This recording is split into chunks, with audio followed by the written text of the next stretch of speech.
저는 평양에서 태어나고 자랐습니다. 27살이 되던 해 평양 제1백화점 외화상품 코너에서 일하고 있었죠. 그해 가을 제 인생에서 가장 행복할 것 같았던 결혼을 앞두고 있었습니다. 제 직업은 백화점 판매원이었어요. 평양 중심가 제1백화점 2층 외화상품 코너를 담당했습니다. 중국산 화장품, 일본산 전자제품, 유럽산 향수 같은 물건들을 팔았죠. 평양에서도 돈 있는 사람들만 올 수 있는 곳이었어요. 당 간부 가족들, 외화벌이 회사 직원들이 주 고객이었습니다. 평양 경공업대학을 졸업하고 백화점에 배치받았어요. 외화 수당이 있었고 물건 팔 때마다 커미션도 붙었습니다. 나름 괜찮은 직장이었죠. 제 가족은 평양이 아니었어요. 부모님과 여동생은 함경북도 청진에 계셨습니다. 오빠만 중국 단동에서 무역 일을 했어요. 공식적으로는 국가무역회사 직원이었지만 실제로는 개인 브로커처럼 일했죠. 중국과 북한을 오가며 물건을 사고 팔았습니다. 오빠 덕분에 저는 평양에서 살 수 있었어요. 오빠가 보내주는 돈으로 창광거리 아파트 작은 방을 얻어 혼자 살았습니다. 10평도 안 되는 곳이었지만 제 공간이 있다는 게 좋았죠. 백화점 일은 그럭저럭 괜찮았어요.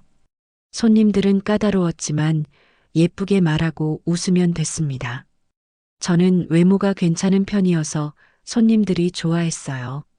당 간부 부인들이 단골이 됐고 저를 지명해서 찾아오기도 했습니다.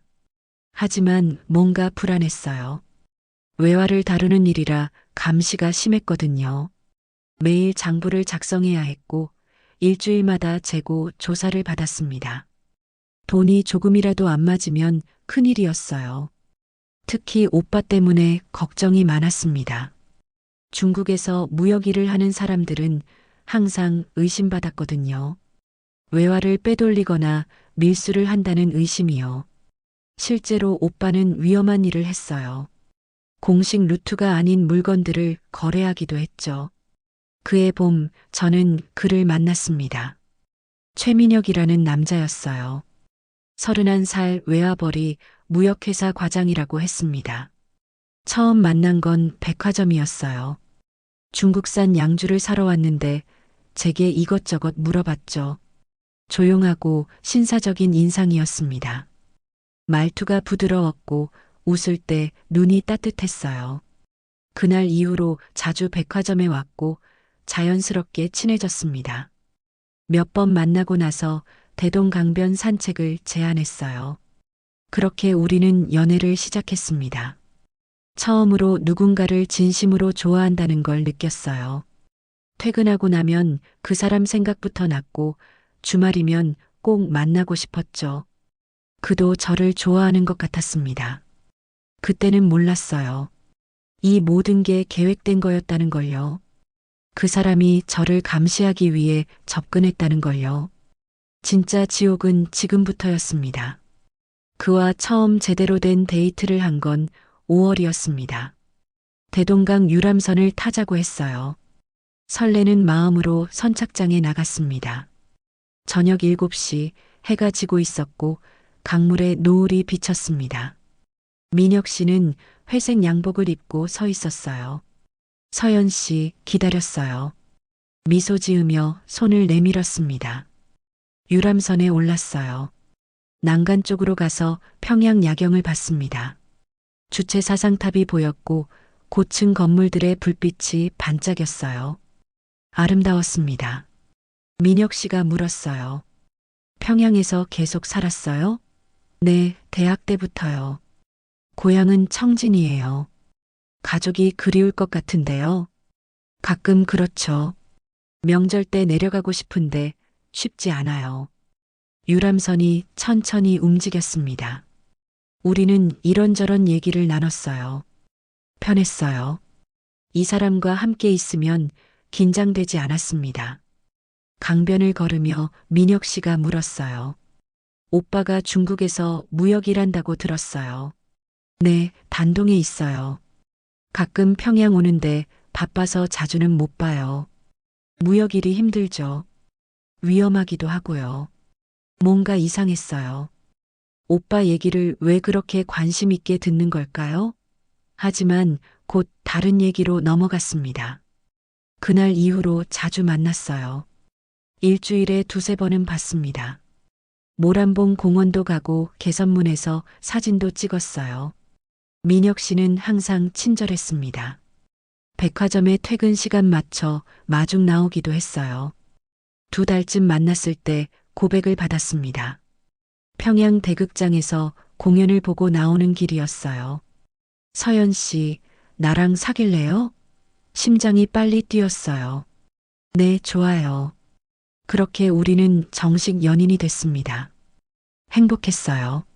처음 느끼는 감정이었죠. 출근할 때도 퇴근할 때도 그 사람 생각만 났습니다. 하지만 가끔 이상한 순간들이 있었어요. 제 오빠 얘기만 나오면 민혁 씨는 유난히 관심을 보였습니다. 오빠가 무슨 물건을 거래하는지, 누구를 만나는지, 언제 평양에 오는지 자세히 물어봤어요. 사랑하는 사람의 가족에 대한 관심이라고 생각했습니다. 당연한 거라고요. 의심하지 않았어요. 그때는 몰랐습니다. 그 모든 질문이 보고서에 적히고 있었다는 걸요. 제 대답 하나하나가 기록되고 있었다는 걸요. 사랑이 아니었습니다. 임무였어요. 2년이 흘렀습니다. 우리는 좋은 연인이었어요. 민혁 씨는 변함없이 다정했습니다. 첫 기념일에 중국산 향수를 선물 받았어요. 비싼 거였죠.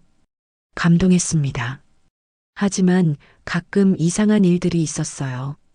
어느 날 오빠가 평양에 왔습니다. 민혁 씨한테 얘기했죠. 오빠가 평양에 왔어요. 어디 머물러요? 그날 저녁 오빠한테 전화가 왔어요. 서연아, 보이부 같은 놈들이 내가 뭘 거래하는지 자꾸 캐묻더라고. 심장이 철렁했습니다. 불안했어요. 혹시 민혁 씨한테 오빠 얘기를 너무 많이 한 걸까요? 다음 날 민혁 씨를 만났습니다. 오빠가 보이부한테 조사받는데요. 그는 놀란 표정을 지었어요. 정말요? 걱정 마요. 오빠가 떳떳하면 괜찮을 거예요. 위로가 됐지만 뭔가 찜찜했습니다. 몇 달 후 제가 백화점 장부를 잘못 작성했어요. 혼날 각오를 했는데 부장님이 이번 한 번만 봐준다고 했습니다. 저녁에 민혁 씨가 물었어요. 장부 문제 해결됐어요? 어떻게 알았죠? 백화점 부장님이랑 아는 사람이 있어서 말 좀 했어요. 고마웠지만 이상했습니다. 어떻게 그렇게 빨리 알았을까요? 1년 반쯤 됐을 때 결혼 얘기가 나왔습니다. 서연 씨, 우리 결혼하면 어때요? 정말요? 네, 서연 씨랑 평생 같이 살고 싶어요. 행복했습니다. 부모님께 전화드렸어요. 어머니가 우셨습니다. 오빠는 축하해줬지만 걱정스러운 목소리였어요. 그 남자 믿을 만해? 네, 좋은 사람이에요. 조심해. 너무 완벽한 사람은 의심해 봐야 해. 결혼 준비가 시작됐습니다. 민혁 씨 부모님을 뵙고 결혼식장도 예약했어요. 창광거리 연회장 10월 15일이었죠. 웨딩드레스도 마쳤습니다. 민혁 씨가 사줬어요. 입어보니 정말 예뻤습니다. 하지만 마음 한구석이 불안했어요. 왜일까요? 결혼식 일주일 전 오빠가 또 평양에 왔어요. 식당에서 만났는데 오빠 얼굴이 어두웠습니다. 서연아, 결혼 다시 생각해봐. 왜요? 그냥 느낌이 안 좋아. 그 남자한테서. 무슨 소리예요? 너무 좋아. 그게 문제야. 사람이 그렇게 완벽할 수 있나? 오빠는 제 손을 잡았어요. 조심해. 뭔가 이상하면 바로 연락해. 그날 밤 잠이 안 왔습니다. 오빠 말이 맴돌았어요. 아니에요. 오빠가 걱정 많은 거예요. 민혁 씨는 좋은 사람이에요. 그렇게 믿었습니다. 결혼식까지 일주일. 하지만 곧 알게 됩니다. 오빠 말이 맞았다는 걸요. 결혼식 전날이었습니다. 10월 14일, 내일이면 결혼식이에요. 백화점에 사직서를 냈습니다. 부장님이 아쉬워했어요. 고맙다고 인사했습니다. 오후에 민혁 씨가 전화했어요. 오늘 저녁 우리 집에서 자요. 내일 같이 준비하고 식장 가면 되잖아요. 알겠어요. 저녁 6시쯤 그의 집으로 갔습니다. 민혁 씨가 저녁을 준비해뒀어요. 내일 신부님. 웃으며 말했습니다. 밥을 먹으며 얘기했어요. 내일 떨리죠? 네, 많이요. 우리 행복하게 살아요. 네, 그렇게 해요. 10시쯤 민혁 씨가 샤워하러 갔어요. 저는 거실에 앉아 있었습니다. 목이 말라서 물을 마시러 부엌에 갔어요. 돌아오는데 민혁 씨 서류 가방이 보였습니다. 소파 옆에 열려 있었어요. 평소에는 항상 잠가두는데 그냥 지나쳤어야 했어요. 하지만 다가갔습니다. 가방을 들여다봤어요. 서류들이 보였습니다. 그리고 눈에 띈 게 있었어요.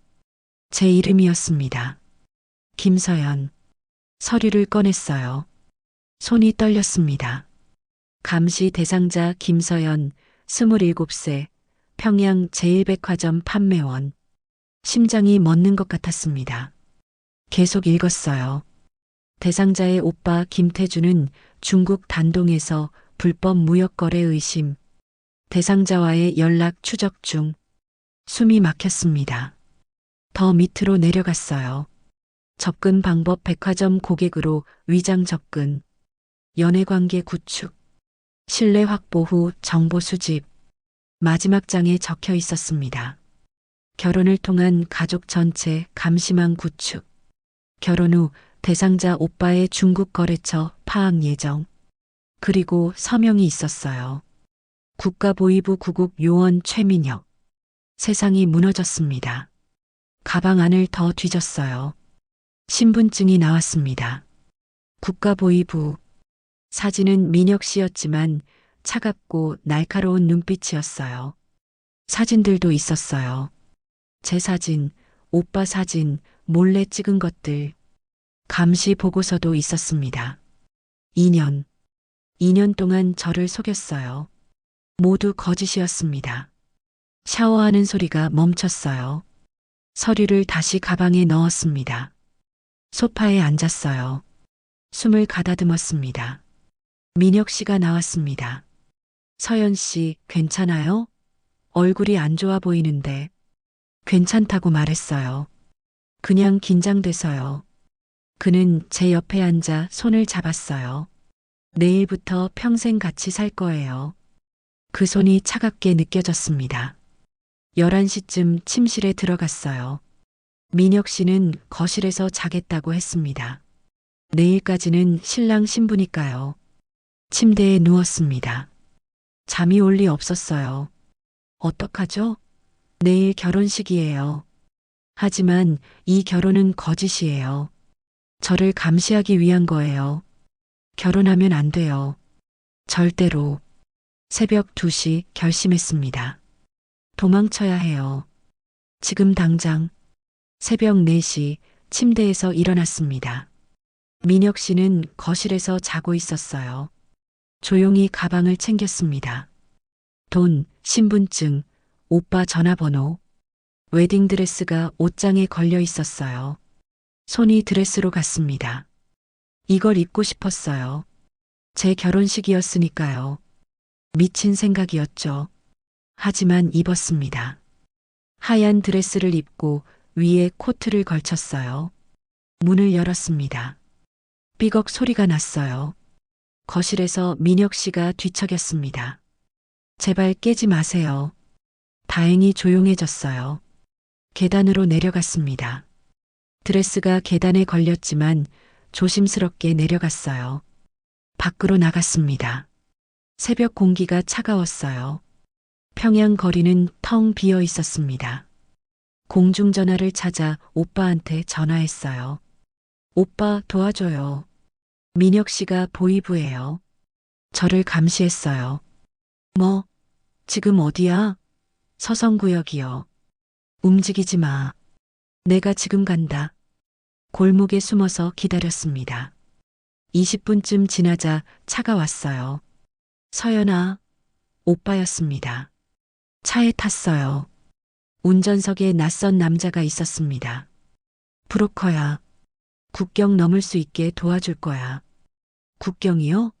지금요? 지금 아니면 안 돼. 보이부가 움직이기 전에 빠져나가야 해.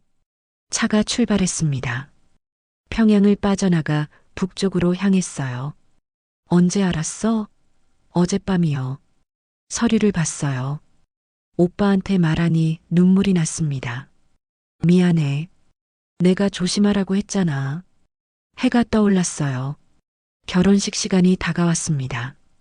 지금쯤 민혁 씨는 깼을 거예요. 브로커가 말했습니다. 신의주까지 3시간이요. 거기서 강 건너면 중국이에요. 오전 8시쯤 신의주에 도착했습니다. 브로커가 안전가옥으로 데려갔어요. 여기서 밤까지 기다려요. 어두워야 강 건너요. 밤까지요? 부모님한테 전화드려야 해요. 안 돼. 전화하면 위치 추적돼. 오빠가 막았습니다. 하루 종일 기다렸어요. 웨딩드레스를 입고 숨어 있는 게 우스웠습니다. 결혼식 날인데 도망치고 있다니.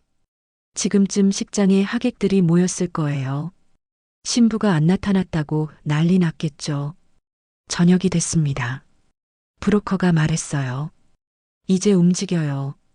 압록강으로 갔습니다. 강이 보였어요. 건너편이 중국이었습니다. 자유가 저기 있었어요. 밤 10시 강변에 섰습니다. 압록강이었어요. 물소리가 들렸습니다. 브로커가 말했어요. 순찰대 교대 시간이 11시예요. 그때 건너야 해요. 10분 정도 틈이 생겨요. 10분이요? 그 안에 건너야 한다고요? 네. 못 건너면 총 맞아요. 심장이 빨리 뛰었습니다. 오빠가 제 손을 잡았어요. 괜찮아. 내가 같이 갈게. 코트를 벗었습니다. 웨딩드레스만 남았어요. 하얀 드레스가 달빛에 빛났습니다.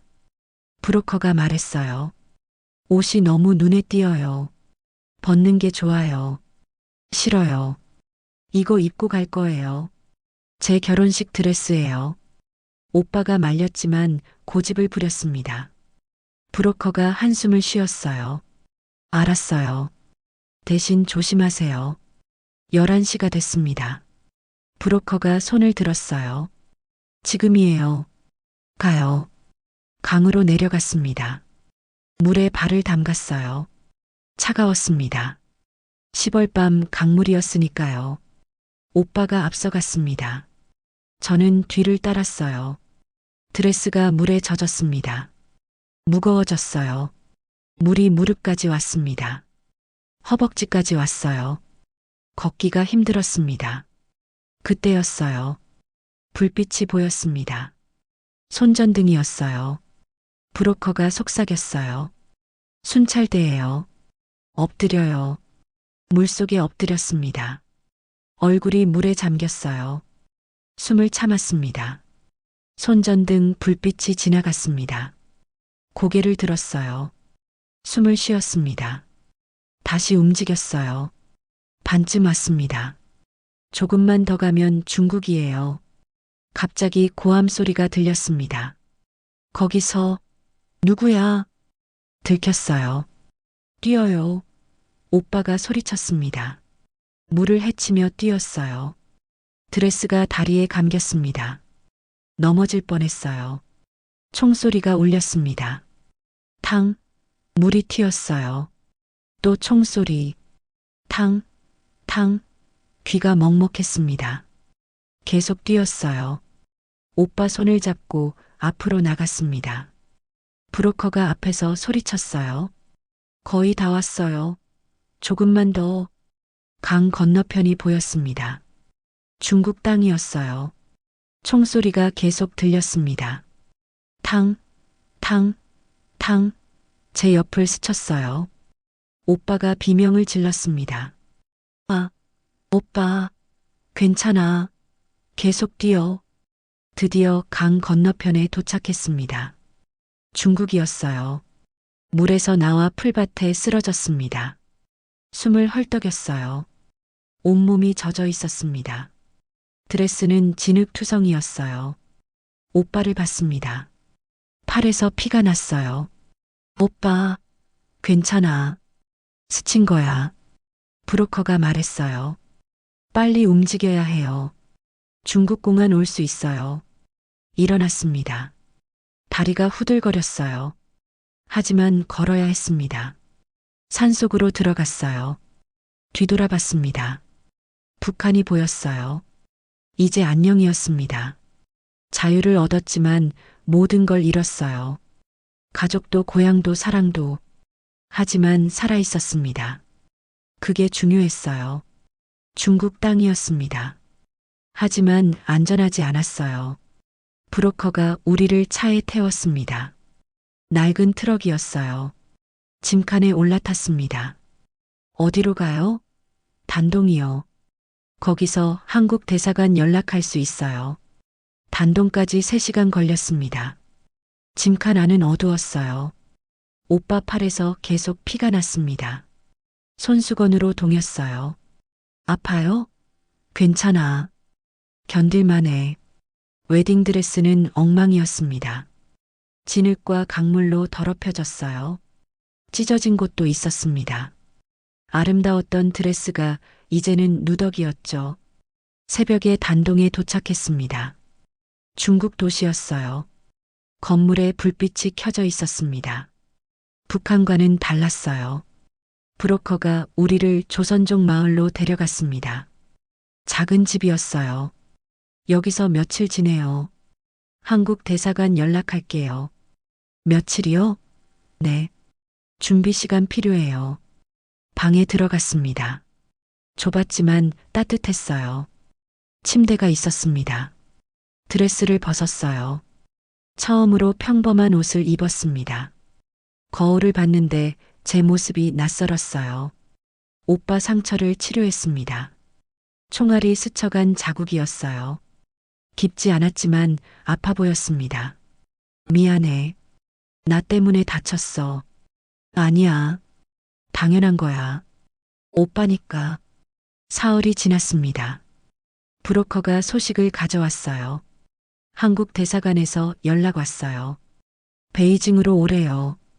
베이징이요? 네. 거기서 수속 밟아야 해요. 또 이동했습니다. 기차를 탔어요. 중국 기차는 북한과 달랐습니다. 깨끗했고 빨랐어요. 창밖을 봤습니다. 중국 풍경이 지나갔어요. 큰 도시들, 높은 건물들. 신기했습니다. 베이징에 도착했습니다. 엄청난 도시였어요. 평양과는 비교도 안 됐습니다.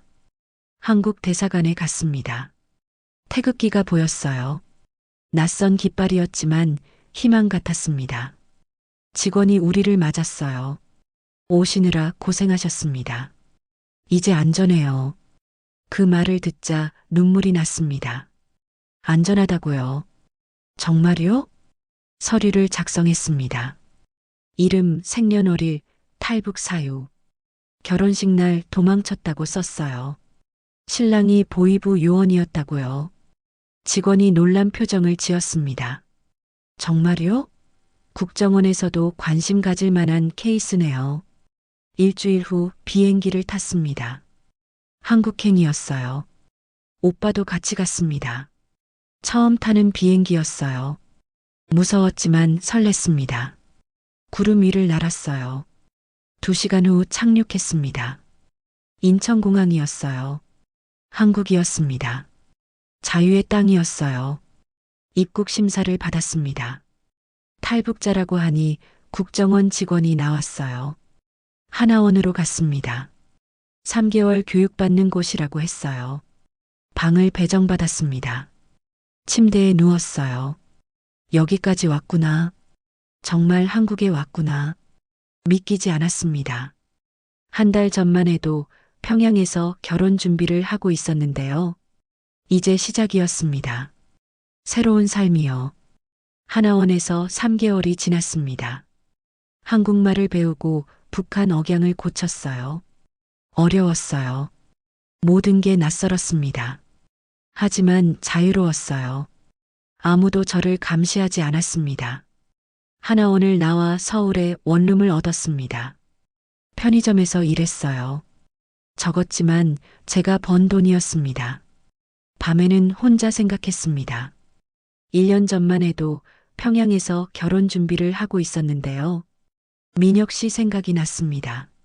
미워하고 싶었지만 그럴 수 없었어요. 그도 체제의 희생자였으니까요. 부모님과 여동생 생각도 났습니다. 연락할 방법이 없었어요. 그게 가장 아팠습니다. 2년이 지나 대학에 입학했어요. 장학금으로 경영학을 공부했습니다. 졸업하고 무역회사에 취직했어요. 평양에서 했던 일과 비슷했지만 완전히 달랐습니다. 자유로웠으니까요. 5년이 지났습니다. 한국 생활에 적응했어요. 가끔 탈북자 모임에 나가 새로 온 사람들을 도왔습니다. 어느 날 한 분이 물었어요. 후회한 적 없으세요? 없다고 대답했어요. 힘들었지만 후회는 없어요. 여기서는 자유니까요. 가장 힘든 게 뭐였냐고 물었을 때 대답했습니다. 가족이요. 가족을 두고 온 게 제일 힘들었어요. 하지만 선택해야 했습니다. 그곳에 남으면 모두 불행했을 거예요. 집에 돌아와 옷장을 열었습니다. 맨 안쪽에 웨딩드레스가 있었어요. 그날 밤 입고 강을 건넜던 드레스요. 더럽고 찢어졌지만 버릴 수 없었습니다. 제 인생에서 가장 중요한 순간을 함께 했으니까요. 거울을 봤습니다. 32세가 됐어요. 결혼은 하지 않았습니다. 아직 누군가를 믿을 준비가 안 됐거든요. 언젠가는 할 수 있을까요?